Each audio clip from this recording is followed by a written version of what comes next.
दोस्त, आईपीएल 2026 अब ऐसे स्टेज पर पहुंच चुका है जहां हर एक मैच पूरा पॉइंट्स टेबल बदल सकता है। पंजाब किंग्स जैसी टीम, जिसे लोग लगभग चैंपियन मानने लगे थे, अगर इस स्टेज पर एक बड़ी गलती कर दे तो प्लेऑफ रेस से बाहर भी हो सकती है।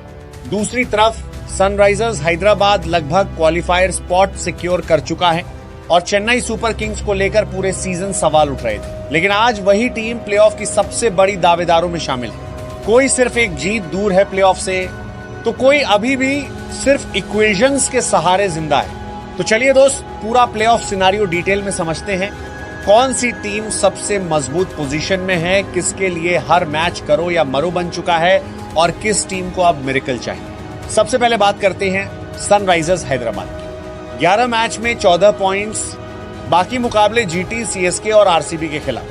एसआरएच के लिए इक्वेशन बहुत आसान है।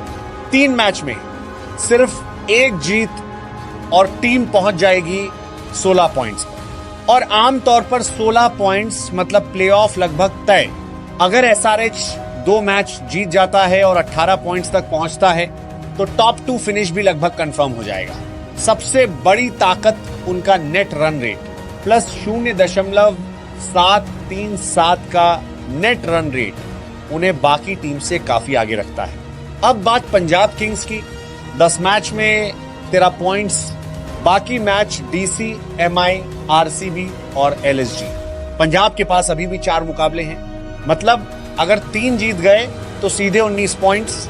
यहां तक कि अगर सिर्फ 2 जीत भी मिली तो 17 पॉइंट्स हो जाएंगे, जो प्लेऑफ के लिए काफी हो सकते हैं।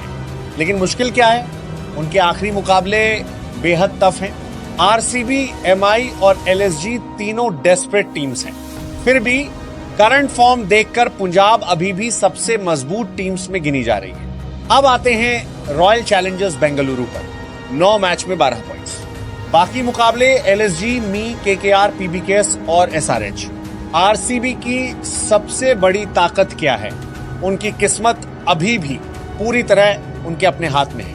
5 में सिर्फ 2 जीत और 16 पॉइंट्स। लेकिन असली गेम चेंजर है उनका नेट रन रेट प्लस 1.42, पूरे टूर्नामेंट का सबसे बेस्ट नेट रन रेट। मतलब अगर प्लेऑफ रेस बहुत क्लोज हुई तो 14 पॉइंट्स पर भी चांस बन सकता है। लेकिन दोस्त, प्रॉब्लम भी बड़ी है, उनके बाकी सभी मुकाबले डायरेक्ट प्लेऑफ राइवल्स के खिलाफ हैं।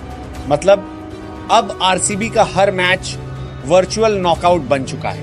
अब बात राजस्थान रॉयल्स की। 10 मैच में 12 पॉइंट्स, बाकी मुकाबले जीटी, डीसी, एलएसजी और एमआई। आरआर के लिए इक्वेशन साफ है, 4 में कम से कम 2 जीत जरूरी। 16 पॉइंट्स पर पहुंचकर मौका रहेगा, लेकिन उनका एनआरआर उतना स्ट्रांग नहीं है। और आखिरी 4 मैच में 3 मुकाबले डायरेक्ट प्लेऑफ कंटेंडर्स के खिलाफ है।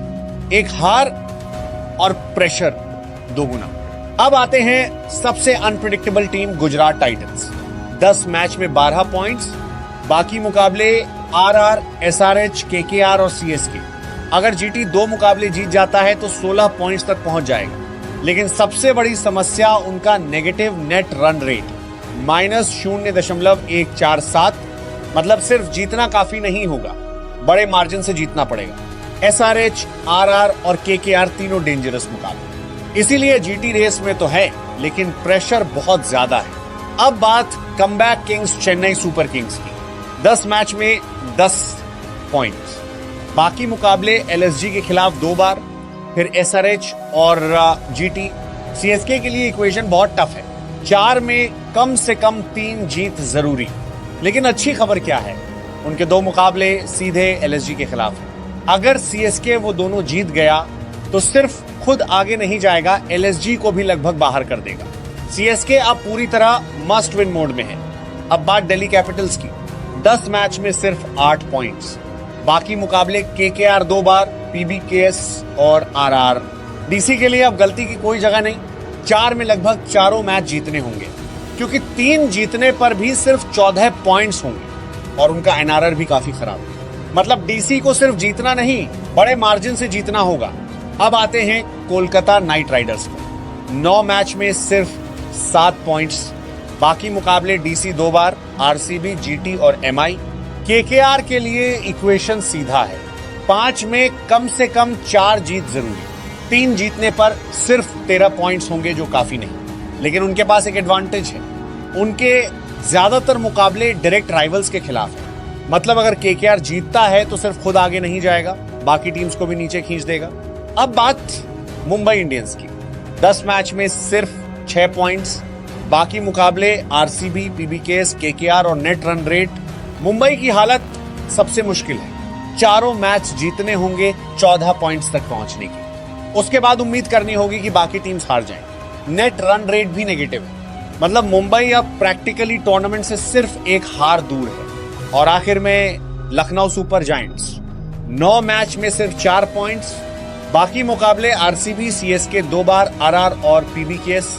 एलएसजी के लिए रियलिटी बहुत क्लियर है, 5 में 5 जीत जरूरी, एक हार और कहानी लगभग खत्म। तो दोस्त, अगर इस वक्त स्ट्रॉन्गेस्ट पोजीशन वाली टीम्स की बात करें तो एसआरएच, पीबीकेएस और आरसीबी सबसे आगे नजर आ रही हैं। बाकी एक स्पॉट के लिए आरआर, जीटी और सीएसके के बीच सीधी लड़ाई दिख रही है। दूसरी तरफ डीसी, केकेआर, एमआई और एलएसजी का रास्ता अब लगभग इम्पॉसिबल जैसा हो चुका है। लेकिन दोस्त, आईपीएल मतलब ड्रामा, एक मैच, एक सुपर ओवर, एक एनआरआर स्विंग और पूरा पॉइंट्स टेबल पलट सकता है।